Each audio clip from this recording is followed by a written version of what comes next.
Salut et bonjour à tous, alors on va parler aujourd'hui d'un sujet qui en fait baver plus d'un, les voyages dans le temps. Bah ouais, en fait c'est une thématique qui est reprise très souvent dans les films, les séries télé et les livres. Bah, bien sûr je parle de Doctor Who, Retour vers le futur ou encore L'armée des 12 singes, bon bref il y en a plein partout. Et en fait on va se poser la question, est-ce qu'il est possible de voyager dans le temps? Et pour cela, je vais être épaulé par la crème de la science, Aldreus. Non, je n'y connais rien moi. Ah.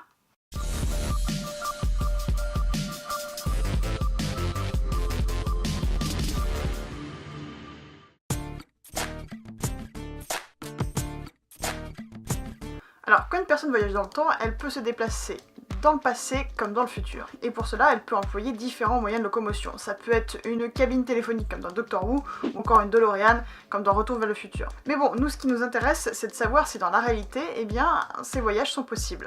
Oui, surtout qu'il existe d'étranges photos, témoignages et indices qui laissent à penser que c'est peut-être possible. Cool.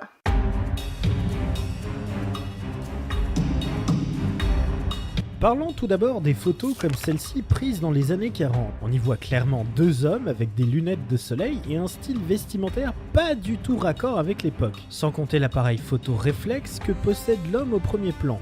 Il existe également des témoignages comme ces touristes qui soutiennent à Versailles avoir fait un bond en arrière et rencontré des personnes de la Révolution française. Et autre fait intriguant, des scientifiques disent avoir trouvé une montre miniature dans un tableau chinois apparemment scellé depuis 400 ans. La montre était arrêtée à 10h06 et derrière le mot « Suisse » était inscrit.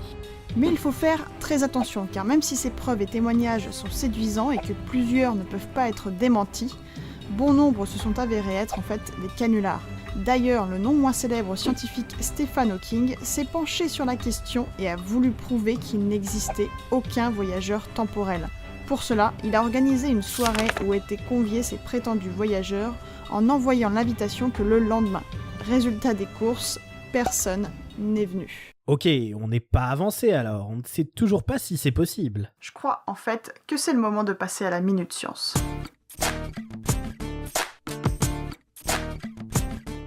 On va parler ici d'Einstein et de ses théories sur la relativité restreinte et la relativité générale. Elles disent en fait que le temps peut se dilater et donc s'écouler de manière différente. C'est le cas lorsqu'on se déplace à des vitesses proches de celles de la lumière ou lorsqu'on est soumis à une très forte gravitation. Par exemple, si vous voulez monter sur une échelle, la force de gravitation va être moins importante sur vous que sur votre ami resté en bas. Et d'après Einstein, le temps va s'écouler plus vite pour vous. Bon, très peu, hein. C'est vraiment tout petit, hein, du milliseconde. Donc, d'une certaine façon, votre ami en bas qui tient l'échelle voyage dans votre futur. Et plus vous allez loin, par exemple dans l'espace, et plus cette différence va être importante.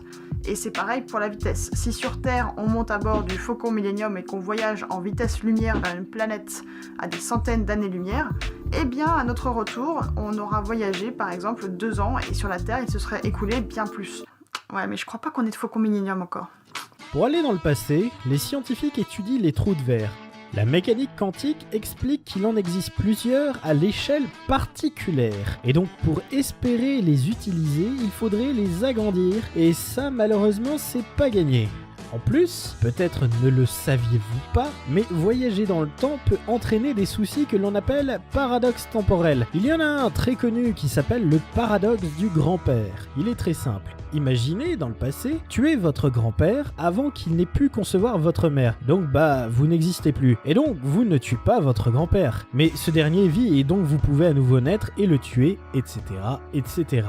Pour conclure, et malheureusement, le voyage dans le temps c'est pas encore pour tout de suite. Mais les spécialistes ne s'avouent pas vaincus et continuent toujours de plancher sur le sujet. Mais bon, ne vous inquiétez pas, on va pas se quitter comme ça, je vous propose un petit voyage dans le temps gratuit et immédiat.